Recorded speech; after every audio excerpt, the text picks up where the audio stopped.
Welcome to Capitol View, our weekly look at the happenings inside and outside the Illinois State Capitol. I'm Jennifer Fuller. Our guests this week are Mike Miletich of WGEM in Quincy and John Jackson of the Paul Simon Public Policy Institute at SIU Carbondale. Gentlemen, thanks for joining us. It's good to be Always here. glad to be on. Thank you. You know, it's just a few weeks now leading into the general election as the campaigns kind of kick into high gear after Labor Day. A report out this week from the Illinois Economic Policy Institute and the Project for Middle Class Renewal at the U of I have a new survey showing growth not just in union membership but in support for unions in general. John, what does this say to you just say 8 weeks ahead of the general election? Well, things are looking up for the unions, both in Illinois and nationally. I had read that Gallup poll before this report came out, and this report referenced it on the national scene. And certainly in Illinois, things are in better shape than they once were in some markers that the report included. Most of the growth and the stability for unions has been in the public sector. Some growth in the private sector now in places like Starbucks, Amazon, and so forth. And I think young people, young employees particularly, are really looking to the unions and are favorable to the unions. Nevertheless, the unions are still about 10% of the workforce, and that's compared to about 40% where they topped out generations ago. So they still have some problems, and those problems include most notably the Janus decision, which came out of Illinois and which was prompted by Bruce Rauner. And so there is a threat nationally still to the unions because of the U.S. Supreme Court ruling about union dues and how they can be spent. The unions are keenly aware of that, and I think this is Governor Pritzker and the General Assembly trying to get out ahead of that if the administration in Washington were to change. And it is their attempt to reassure unions in this state, at least. John, traditionally, the union vote was solidly for Democrats, particularly here in Illinois. Has that trend changed at all, or is that something still that the Democratic Party really counts on to get out the vote? Well, both. The Democrats certainly count on it, and the unions are a huge part of the Democratic coalition. But there's no doubt that what union members were people who went over and voted for Donald Trump, some of them, certainly not nearly all of them, and the leadership is still mostly Democratic. Nevertheless, there are cultural issues that overcome economic issues, and that's what Democrats fear. This survey, the Gallup survey that John referenced, come out just weeks before the general election here in Illinois, where there will be a ballot question for voters to decide whether a right to unionize should be a part of the state's constitution. Mike, how do you think things are going there? People haven't heard much about this issue leading up to the vote. I actually just reported on this on Labor Day, and we got into the conversation of why this would be important for union members and kind of talking to people that aren't just part of the large labor leaders. We talked to people that were on the ground in Decatur, talking about iron workers, firefighters, pipe fitters, and they all said, we want to have the opportunity to collectively organize and bargain whenever needed. The important thing that they want is they want to have a voice when it comes to some of these larger organizations people could work for that say, okay, we're going to rule you from the top. For example, they want to be able to say that they want to have higher wages or work less if they're having times where they say you can't take days off after a certain amount of time. Now, there is some opposition to this as well. The Illinois Manufacturers Association and the Illinois Chamber of Commerce. Of course, the Illinois Policy Institute is also against this. They're putting information out there into the public, basically saying that this change would create a tax increase for Illinoisans. But nobody else is really finding that because this would truly just be more of a a symbolic change. And if it was part of the Constitution, as what's going to be this question on your ballot, it would make it so that it's less easy for a new administration in Washington, D.C. or Illinois to drastically change unions. Do you think that this will become an issue similar to what we saw with the fair tax just a one election cycle ago, where a lot of money got poured in for one side or the other, and voters really, in some cases, were confused about what the issue actually was? I thought that at first, but the more that we've looked into this, it's been pretty interesting that almost all of the money is going towards the movement for the Workers' Right Amendment. You aren't seeing a lot of money being spent in opposition in regards to say no to this change. I mean, $12 million already from the donors going right towards the people that are fighting for this. Labor organizations like the AFL-CIO, the laborers unions. It seems that right now, some of the larger groups, like I mentioned, the manufacturers organization and the Chamber of Commerce, are more focused on statewide races and honestly, some of the Supreme Court races instead of the question that's appearing on the ballot. They'd rather see a long-term victory there than have a possibility of losing out and spending a ton of money. Sure. One other report that we've seen over the last week or so comes from ProPublica, as well as Lee Enterprises Midwest and Capital News Illinois. Molly Parker and Beth Hunsdorfer did an extensive investigation into allegations of mistreatment at the Choate Mental Health and Rehabilitation Center based in Anna, that's in Union County in far southern Illinois. John, this is something that's been going on for many years now. People may be familiar with the fact that there have been arrests and there are cases moving through the court system. But will this turn out to be similar in your mind to LaSalle or Quincy veterans' homes in the ways that they impacted statewide candidates? Well, that's a possibility. I did note that Molly Parker was a part of that team, and she undoubtedly knew that this is a long-term problem. It showed it goes back 2 decades. It includes back through the Rauner years and even back through the Pat Quinn era. I think the report said there were 26 employees in total that had been arrested and charged with abuse and other kinds of not reporting correctly and that sort of thing. So it's a long time making. I thought the governor recognized that it was problematic from a government viewpoint and a political viewpoint because he really tried to get out in front of it, it seemed to me, in that press conference. He said that this is unacceptable, and he even held out the possibility that Choate would be closed. Now, he did say pretty quickly, now we don't have immediate plans for closing it, but it's something that adds to the questions about efficient and proper administration, somewhat comparable to the veterans' homes. And Republicans have tried to make the veterans' home administration an issue, and I think that's fair. It's also fair to throw in Choate now, but nevertheless, Choate in some ways is different. I doubt that this will take off as a really single vote issue that moves many people. It's certainly important in Union County, but J.B. Pritzker is going to lose Union County anyway because it's Southern Illinois and they vote cultural issues down there. So I doubt even in Union County it's the #1 vote mover.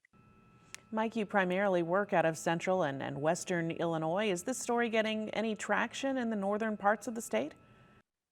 I honestly have seen a lot of politicians and other reporters sharing it so people will understand how tragic that situation was. And honestly, props to Beth and Molly for doing that hard investigative work because we're not, I look at it, is this close to what happened in the veterans' homes or even in the jails during COVID-19? Uh, the thing is, it is a terrible situation that was happening, but those were healthcare outbreaks. We're talking about physical, mental, and verbal abuse here. And the state needs to address this quickly. And as John mentioned, the governor is trying to get in front of it. I'm curious to see how quickly something could be done if there were to be a closure. Obviously, there's not immediate plans, but it I don't think it will become a larger story until there's that solution. Sure. Something we'll certainly be keeping an eye on. John, we've seen some talk in other states, especially, calling into question the administration of elections. In many states, the Secretary of State is in charge of the elections in that state. Here in Illinois, we have an Illinois State Board of Elections that handles the administration of elections. County clerks and, in some cases, municipal authorities handle the local level of actually having people come to a polling place and cast a ballot. But there are starting to be some questions in some pockets here in Illinois about people calling into question the 2020 election, as well as the possibility for issues in the 2022 election. Is that sowing of doubt going to really impact this election, do you think? And are any of those claims with merit? I want to separate the national from the state in this case because nationally it's a big problem. There's no doubt that what election deniers from the 2020 election are getting elected. They are winning Republican primaries for all kinds of crucial positions like Secretary of State. They are getting into key places if they win the general election that have to do with the administration of elections and have to do with what happens after the election is over. I think it's a huge problem undermining our faith in the American electoral system. I think it's different in Illinois to the extent that Illinois really has a good electoral system. It is decentralized to the county clerks mostly. Those county clerks do a great job. County clerks, Democrat and Republican, have been bipartisan and they've been professional for as long as I've lived in this state. And they have, I think, the trust of the people because so many people have volunteered to serve in election positions. They go and do 14 or 15 hours for very little pay, and they're good citizens for doing it. Many of them are senior citizens, and they know that Illinois elections are well run, and they, I think, are the backbone of the whole system. And the Illinois State Board of Elections is an extraordinarily good, well-run operation. Very little deep polarization and partisanship in the years that the administration has been in either hand in terms of what the state administration is doing. So I think in Illinois, it's not a major problem yet. No, there are some pockets of this kind of national politics that's spilling over, and it could become a problem. I think Illinois right now, though, still has a great deal of faith in the way our elections are run. I know in my own work and coverage, I'm hearing from some county clerks in this area that are trying to kind of explain to people the process of how these elections are organized. Mike, are you seeing some of the same kind of almost public service announcements or get out the information campaigns from the county clerks about how they do what they do and why it's so much more secure?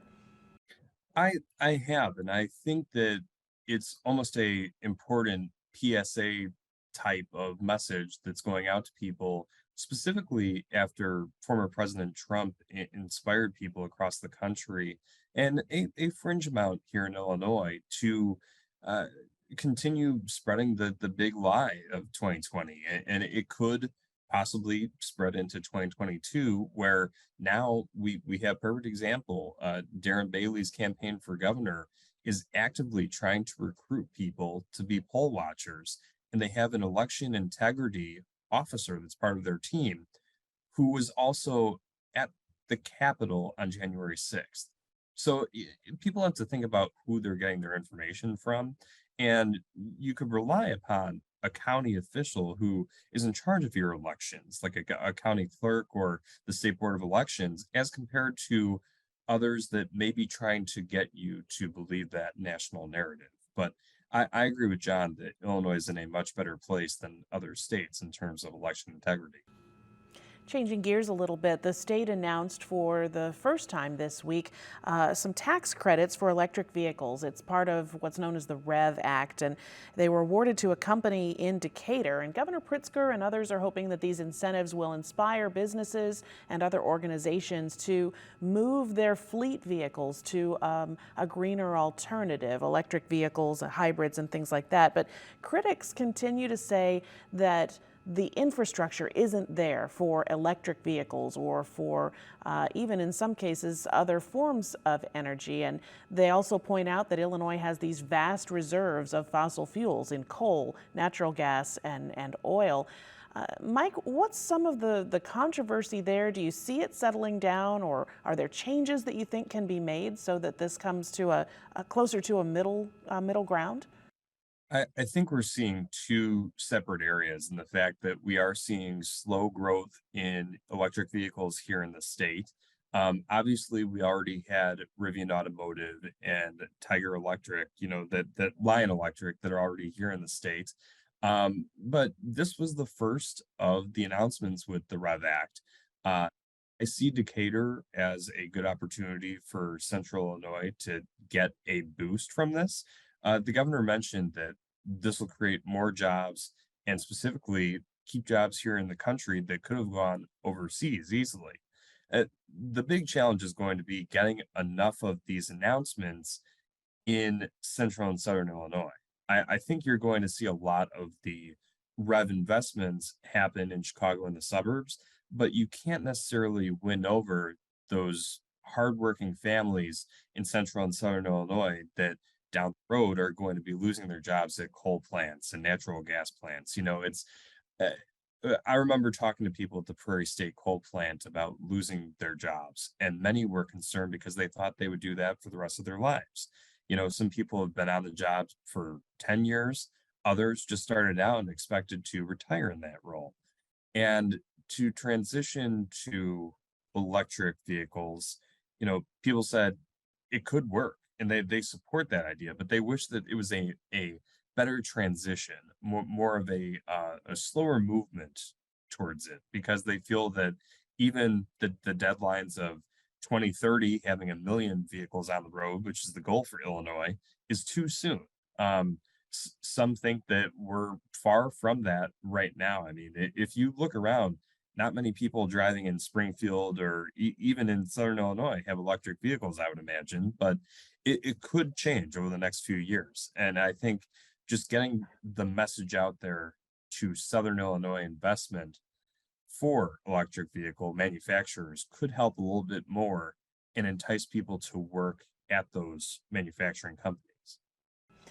John, you've lived in Southern Illinois for quite some time now. Do you think that there's an opportunity there for people who have watched jobs disappear from the coal mines and from other fossil fuel related industries to pick up and be a part of an electric vehicle or a green energy picture?